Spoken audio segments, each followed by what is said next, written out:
அனைவருக்கும் காலை வணக்கம். இன்றைக்கி நம்ம வந்து பதியம் போட்ட செடிகள் மட்டும் இன்றைக்கி நம்ம வீடியோஸில் பார்க்கலாம். சைனீஸ் வயலட்டு நம்ம கட்டிங் முறையிலையும் பதியம் போட்டதுலேயும் வந்த செடி இது. 2 செடி இருக்குது. கட்டிங்லேயும் வச்சு பார்த்தா பதியம் போட்டு வந்து 2 செடி வந்திருக்காங்க.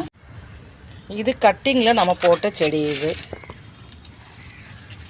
பூக்கள் வந்துட்டாங்க. கட்டிங்கில் வச்சு ரொம்ப சீக்கிரமே நல்ல பூக்கள் கொடுக்க ஆரம்பிச்சிட்டாங்க. அப்படியே அடுத்த நித்திய மல்லி இவங்க வந்து கிளை வச்சு இது பதியம் போட்டு வந்தது. நம்ம வந்து கட்டிங் முறையிலையும் பதியம் முறையிலையும் போட்டது. அதில் ஒன்று வந்து கட்டிங்கில் வந்திருக்கு, ஒன்று பதியம் முறையில் வந்திருக்கு. போட்டு வந்ததில் நம்ம செடிகள் தக்காளி செடி,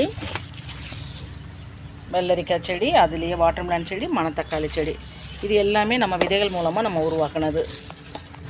புடலங்காய் செடி விதைகள் மூலியமாக வந்தது. வளர்ச்சி பார்க்கலாம் நம்ம.